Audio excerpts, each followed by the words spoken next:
Salut tout le monde, je suis très contente de vous retrouver aujourd'hui pour une nouvelle vidéo. Vous, ça vous changera peut-être pas, mais je tourne une deuxième vidéo aujourd'hui et j'avais très envie de vous parler de liseuse. Alors si vous entendez du bruit, c'est que c'est mon chat qui miaule parce qu'elle vient de rentrer du jardin et elle a faim. Donc j'aimerais bien qu'elle se calme un petit peu. Hein, Cannelle? Chut, chut, chut, chut. Je suis en train de tourner une vidéo.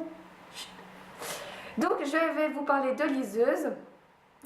J'avais très envie de vous en parler puisque en fait ça l'a fait à peu près, ça doit faire oui 5 ans à peu près que j'utilise une liseuse.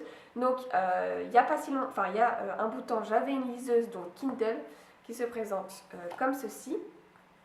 Voilà.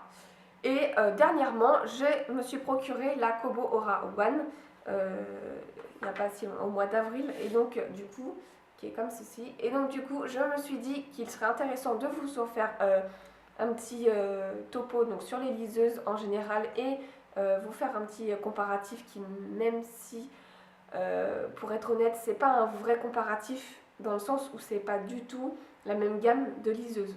Ça on va considérer ça comme du haut de gamme en liseuse et celle que j'ai ici ça va être plutôt de l'entrée de gamme en fait. Donc c'est pas un vrai comparatif pour deux liseuses qui seraient entre guillemets au même niveau. J'espère que cette vidéo pourra vous aider vous à vous décider si ça vous donne envie d'utiliser une liseuse ou pas, et aussi si ça pourra vous aider de faire votre choix entre est-ce que je vais plutôt chez Kindle ou chez Kobo. Souvent c'est la question qu'on se pose. Je sais qu'il existe d'autres marques de liseuses, notamment la Nolimbook, je crois que c'est celle de chez Carrefour. Moi je n'ai pas testé d'autres types de liseuses. Donc je vais vous présenter une partie pour Amazon et puis une autre pour la Kobo qui vient de chez Fnac. Donc la Kindle Amazon et la Kobo de chez Fnac. Pour commencer, la liseuse Kindle que j'ai, donc c'est une liseuse... alors, vous me donnez 2 petites secondes, il faut que je règle le problème de mon chat. Donc pour me régler avec le chat, je lui ai donné à manger, du coup je vais pouvoir continuer ma vidéo. Donc, je disais, la Kindle, c'est une liseuse. Donc, moi, j'ai une liseuse, entre guillemets, d'entrée de gamme au niveau de chez Kindle. C'est une liseuse que j'ai achetée il y a à peu près 5 ans de ça, je crois, il me semble, si je dis pas de bêtises. Ma mère avait eu l'occasion de voir la liseuse Kindle et m'avait dit c'est vachement bien pour lire, c'est franchement très agréable, je suis assez surprise. Et évidemment, moi, à cette époque, c'est vrai que j'avais d'une part pas énormément d'argent pour pouvoir m'acheter des livres tous les 4 matins. Ne part pas beaucoup de place et donc c'est vrai que c'était un peu difficile de stocker, mais j'adorais toujours autant les livres.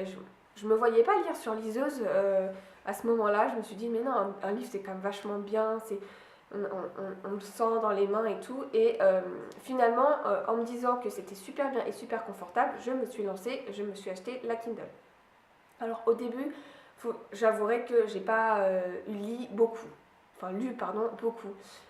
J'ai pris cette Kindle là parce qu'elle était à un prix très raisonnable.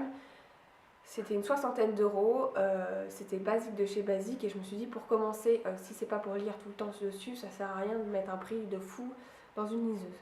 Donc au début, j'avoue, je lisais pas beaucoup. Donc déjà, il fallait se procurer les livres en e-book. Bon, c'était facile à faire. Elle a du Wi-Fi, on a un compte Amazon, on peut commander directement dessus, le livre se met dessus et on est tranquille. Après, si on n'est pas sur Amazon et qu'on veut d'autres livres, il faut savoir que c'est un format protégé chez Amazon, donc il faut convertir les livres, parce que la plupart des plateformes qui proposent des livres en liseuse sont en format EPUB, et donc du coup il faut faire la conversion pour les mettre dessus. J'ai acheté des livres sur la Kindle, j'ai lu énormément, il y a un certain temps où j'ai commencé à beaucoup lire sur la Kindle, et j'ai trouvé ça vraiment hyper pratique. Donc du coup, c'est pour ça que j'ai investi dans la nouvelle il n'y a pas longtemps. Cette Kindle, pourquoi j'ai décidé, déjà je vais vous expliquer pourquoi j'ai changé. J'ai changé parce qu'il n'y avait pas de rétroéclairage, donc j'avais une petite lumière qui est ici qui utilise la batterie. J'ai changé parce que j'avais pas de statistiques de lecture et j'avais très envie d'en avoir. Voilà, surtout depuis que je fais les vidéos, ça m'intéresse beaucoup d'avoir des statistiques de lecture. Je trouvais que l'interface était vraiment pas très agréable déjà. Et je voulais un plus grand format de lecture avec un rétroéclairage et pouvoir mettre les caractères de lecture que je voulais et agrandir et réduire mes caractères de lecture. Sur cette Kindle, la batterie tient extrêmement longtemps. Évidemment, si on ne s'en sert pas pendant un certain temps, la batterie va se décharger. Mais sinon, ça tient extrêmement longtemps. Amazon a un stock de livres ultra fourni.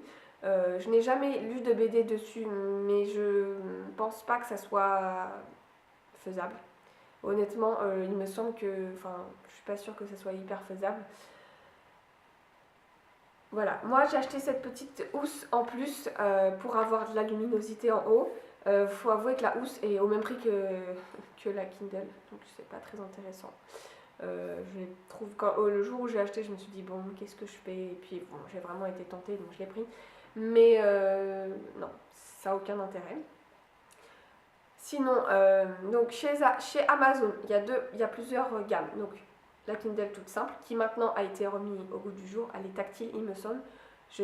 Normalement, il n'y a pas le rétroéclairage sur le premier format. Ensuite, toujours à 60 €. Ensuite, il y a la Kindle Paperwhite, donc c'est la plus connue. Il y a le rétroéclairage dessus, elle est tactile. On peut avoir les livres, les images des bouquins en interface. Ensuite, il y a la Kindle Voyage. J'essaie de vous faire un petit topo, je reprends mes petites notes. Donc la Kindle Voyage a un capteur sur la liseuse, donc sur les côtés, les bords noirs. Par exemple, là, si je vous montre la mienne, sur les bords noirs, il y a un capteur pour pouvoir changer de page en fait. Et elle a un éclairage adaptif, c'est-à-dire que par exemple si vous avez énormément de soleil, ça va se diminuer. Si vous n'avez pas beaucoup de luminosité ou que le soleil change, ça va augmenter. Et ensuite il y a la Kindle Oasis qui elle est à 289 €. Et donc elle est plus fine, elle est très légère, elle a des boutons pour changer les pages. Elle a un équipement de recharge double batterie apparemment. Donc elle tient normalement hyper longtemps. Donc voilà pour le topo sur Amazon. Je trouve que c'est des liseuses qui sont très bien. Un confort de lecture hyper bien. Mais j'ai décidé quand même d'aller chez Kobo pour toutes les raisons que je vous ai expliquées. Il y a aussi une notion de... Enfin, c'est surtout la liseuse en elle-même qui m'a fait aller vers Kobo. Et aussi par rapport au type de format qui est différent. Sur Kobo, le format est... c'est Fnac, mais c'est aussi Kobo. Le format est en EPUB, donc c'est un format universel. Je vous présente la liseuse, donc c'est une Kobo, c'est fait par Fnac. Donc pour avoir les bouquins, c'est sur Kobo ou sur Fnac, mais par rapport à l'appareil, vous faites un compte sur Kobo et vous pouvez télécharger les livres directement. Elle est en Wi-Fi. Ensuite, cette liseuse, donc vous voyez, elle est en grand format. Par rapport à ma main, elle est très grande. Elle fait normalement 7 pouces 8. Il y a un petit bouton, que je la mette à l'endroit, ça sera mieux. Un petit bouton pour allumer et mettre en veille. Allumer, éteindre et mettre en veille. Je vais vous montrer, donc du coup, je vous l'allume. L'interface est beaucoup plus agréable, donc on a les images des livres que l'on lit. Là, il y a une mise à jour qui s'est faite récemment, donc il se peut que vous voyez d'autres types d'interfaces, mais il y a une mise à jour qui s'est faite récemment. Donc, voilà. Alors là, si vous voyez une couleur que je vous mette comme ça, c'est la couleur mode nuit pour lire de façon éclairée, mais sans lumière blanche. Et c'est vachement agréable. C'est un des plus de cette liseuse. Donc, il y a sa taille, il y a la luminosité. Nous avons, par rapport à celle que moi j'avais avant, donc toutes les images, voilà, les images. Donc ça, c'est les livres que je suis en train de lire. Vous avez la bibliothèque et ce qu'on nous recommande. On peut régler donc la luminosité, qui est ici. Voilà, donc moi j'ai mis en mode automatique, donc la luminosité se met en mode automatique et on a mode jour et mode nuit, qui est aussi, que je vais remettre en automatique. Petit défaut quand même, le tactile est moyen. Quand on lit, on peut avoir ses paramètres de lecture et donc avoir la taille qu'on veut pour lire, grande taille, petite taille, avoir la police d'écriture bien définie. Vous pouvez choisir dans toutes les polices d'écriture. Donc Fnac, il propose donc la Kobo Glow qui est le modèle de base mais qui a le rétroéclairage d'intégrer directement avec une interface comme la mienne. Ensuite, il y a la Kobo Aura, il me semble simple aussi, qui est de la même taille et qui est pareil, sauf que là, il n'y a pas la lumière, il y a le rétroéclairage, mais dans aucune des Kobo, il y a la lumière de nuit. Il n'y a que dans la Kobo Aura One qu'il y a la lumière de nuit. Et ils ont aussi une Kobo H2O, c'est une Kobo qui peut aller dans l'eau et être immergée jusqu'à 1 mètre. Donc toutes les Kobo ont quasiment les mêmes fonctionnalités, à part que celle-ci a une grande taille, a une luminosité spéciale nuit et contient 8 Go de stockage au niveau des livres. Donc mon avis c'est que la liseuse c'est vraiment hyper pratique. Quand on a des livres qui font 600 pages, qui sont grand format, qui sont très lourds à lire, franchement c'est hyper agréable d'avoir la liseuse, surtout quand elle est légère. Donc ça, c'est 2 points que j'aime beaucoup. Le stockage des livres, évidemment, ça évite d'avoir une bibliothèque qui dégorge de bouquins. Moi, j'adore les livres, ça ne m'empêche pas d'en acheter, d'en avoir dans ma bibliothèque. Mais c'est vrai que si j'arrive avec 2000 livres, je ne pourrais pas tout stocker chez moi. Voilà. Je trouve que chez Kobo, ce qui est bien, c'est qu'il y a beaucoup de prix mini, c'est-à-dire entre 3 et 6 euros. Et ça nous permet d'éviter d'acheter tout le temps des livres à 15 à 20 euros. Et je trouve que, oui, mon chat miaule toujours autant, malgré qu'elle a mangé. C'est parce que mon copain vient de rentrer et du coup elle redemande à manger. Mais elle est comme ça, c'est une boulimique debout.